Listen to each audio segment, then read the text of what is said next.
What's up everyone, Gids here for another video, and today let's talk about 7 upcoming games that I'm very excited for because for how many months now I've been struggling to look for an actual good game to play for a long term. So here are the 7 games that I actually am looking forward to, and these games are expected to release 2024.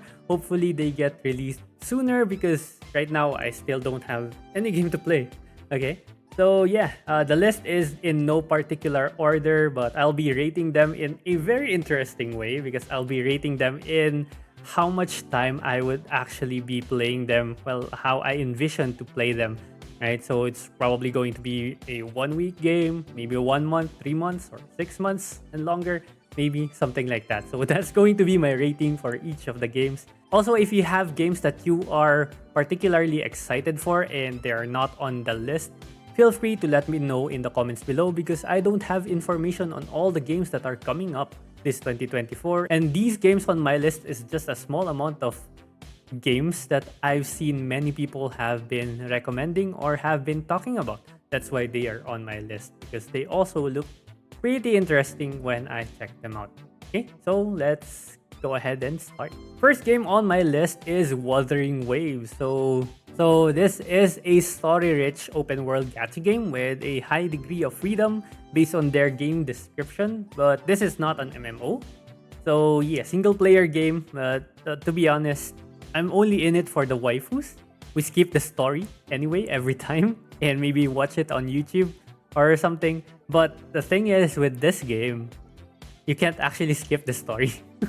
You can only skip the side quest story. So that's pretty sad. I'm not sure if I can handle this thing, but we'll see. There might be a change of heart when it comes to story-rich games if I actually like the story, but you know, you never know. Anyways, CBT2 for the game has already started last Feb 19, and I think it's still ongoing. Unfortunately, I was not able to get in, so womp womp. We are just waiting for a global release at the moment. Very excited to play this game since the combat seems really nice, and there's a lot of exploration to do and fun stuff like puzzles, everything that we've done in Genshin Impact. So yeah, it's probably a game that could keep us going for at least 1 month at most, but realistically, I think maybe 2 weeks. I think maybe 2 weeks at most, 1 month. Okay, so that's Wuthering Waves for me. Next up is ZZZ, or Zenless Zone Zero. Did I say the name right? I don't know. Anyways, this is a gacha game that's coming from Hoyoverse, so we can expect it to be something as good or similar maybe to Genshin Impact or Honkai Star Rail. But it looks like it's more similar to Honkai Star Rail in terms of exploration because there's only really a city exploration, not like an open world exploration with Genshin Impact. So if you played One Punch Man World, I think it should be a very similar experience where you just go around the city, talking to people, getting side quests from them, interacting with stores and stuff for getting food buffs and whatever. Okay, so with that, I mean, the graphics look really good. Combat also looks pretty fun. So much awesome colors popping around. Gameplay wise, I think it's a pretty good one. Again, not an MMO, no PvP stuff. So I think I might just give this game another 2 weeks. And I don't know, might continue it if it's still pretty fun, but we'll just instantly drop it if it starts getting repetitive. That's Zenless Zone Zero. Next up, PAX Day. Ooh, this one I've heard from a lot of people as well. A social sandbox MMO inspired by Legends of Medieval Era. So I've played a lot of sandbox games. I mean, of course, we have Minecraft back in the days. I also like playing a lot of survival games with friends, so as long as we get some friends to come into this game with me, it could be pretty fun. Also played Pal World for a bit and it was pretty fun. So yeah, and also if you played Rust or Ark Survival, I think those games should be pretty similar with PAX Day. Okay, the world looks really great and fun to explore. There's also a clan system in the game. So again, this is an MMO, so you can team up with a bunch of players, make the base building aspect really easy and make your base so much bigger, and also try to assign roles to each and every clan member, right? So as far as I know, there are also 6 biomes which you can explore and several points of interest where combat could take place. Overall, this could be a fun, chill game to play, playing with friends, or even maybe solo and interacting with other people in the game. I'm afraid this would have the same effect as Palworld, where I'm only really going to play it for a week and then I'm kind of done, like after all the exploration and stuff. Right? So hopefully, it does not last for a week, but we'll see. Right? That's PAX Day. Next up, we have Crystal of Atlan. Ooh, this one. Crystal of Atlan is a Magipunk action RPG. So I played in the technical beta test for the game, and honestly, it was a really, really fun game for just 1 week of playtime that I had with the game. Like, I really loved it. And there are 5 classes in the game, and each of the 5 classes also has 2 subclasses, and you also have different skill trees that you can actually customize for each player. So it's up to your preferences on what kinds of abilities you actually want to use for each of the characters, because I think you have a maximum of 8 skill slots, and the skills that you can learn for each character is way more than that. So it's up to you to actually design your own skills and abilities for the character, and customization like that actually really good. I also like the PvP aspect of this game because it seems very, very balanced. This is one of the games that I actually like the PvP system, because when it comes to PvP gear can only be obtained through the PvP shop, and of course the currency that you use for PvP shop is currency that you earn through doing PvP, and PvP in this game is usually just 1v1s or 3v3s. And another amazing thing with this is that the PvP gear cannot be enhanced or powered up. So no pay to win aspect when it comes to PvP, which seems very balanced. Hopefully they don't actually change it, because that's one of the good things that I actually really like in this game. Unfortunately, there has been zero news about the game ever since the technical beta test, so we haven't heard anything about them. But hopefully they actually release this 2024. If not, well, I don't know. This might be one of the games that I would play for a long time if ever it releases soon. So I give it maybe at least 6 months minimum. Next up, we have Throne and Liberty. So a free-to-play, multi-platform, cross-play, open-world MMORPG. Wow, that's a lot of words. But yes, something interesting about this game is that PvP and PvE can be affected by weather, as said in their description, time of day, and of course other players. This game looks really, really beautiful, and the combat seems really good as well. My only worry is that my potato PC might not be able to handle it. This is a Korean MMO, so I expect it to be a grind fest. Hopefully not very pay to win. Like, we're so tired of pay to win MMO, so hopefully it does not become like that. And the grind is actually going to be very rewarding. So yeah, let's see.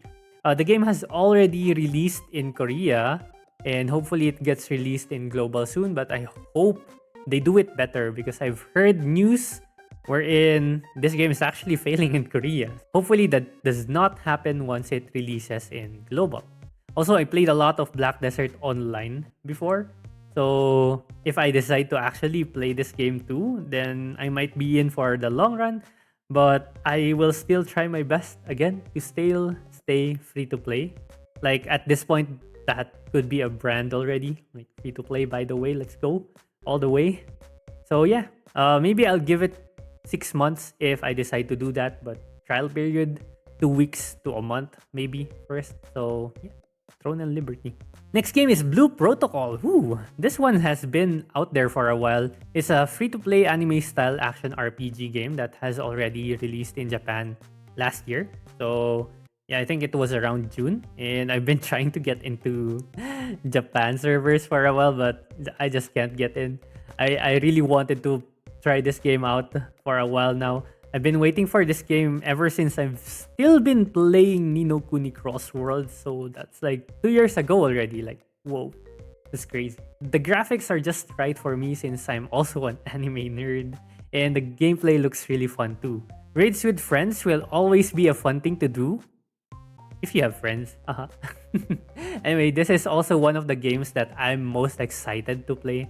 Like, yeah, it looks really, really fun. Although there's been a lot of, again, bad news about the game of being a failure in Japan at the moment. Hopefully, it gets polished before it released to global and not betray our expectations, maybe. So, again, this is another game that I'd give at least 6 months if I decide to main it. Like, it all depends on the first 2 weeks of gameplay experience. So hopefully it's pretty fun. Like, I have a lot of expectations for the game. Last game on my list is Nitro. So a lot of people have been recommending this as well. So it's an MMORPG that's coming from WeMade. So if you know WeMade, they also were the ones responsible for Mirror 4.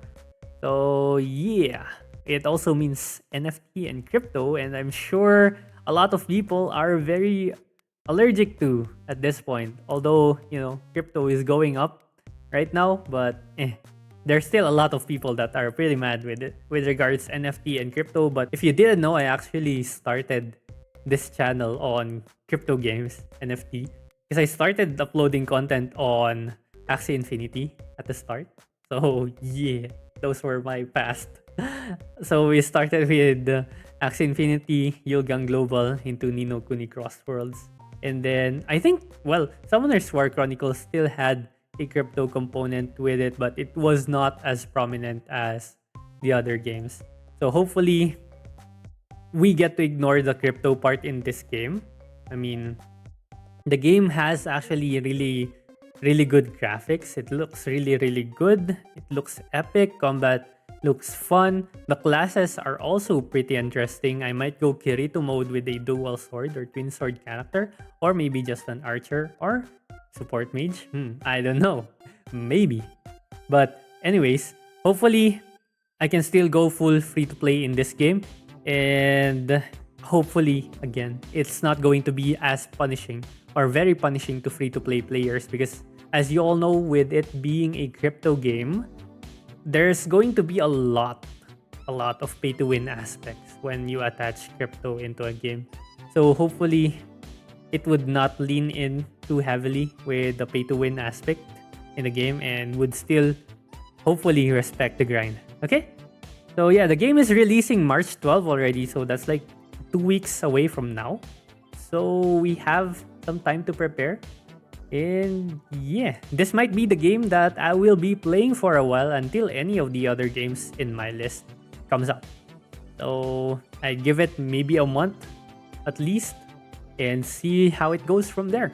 Anyways, that's my list. And again, let me know in the comments if you have any other games that I might have missed that are releasing soon, or maybe even if there's any closed beta testings, open beta testings or whatever.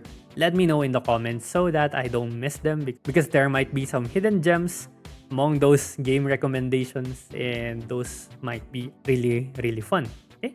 So yeah, if you like this video, leave a thumbs up, subscribe if you haven't yet, and this is it for me. Thank you very much for watching.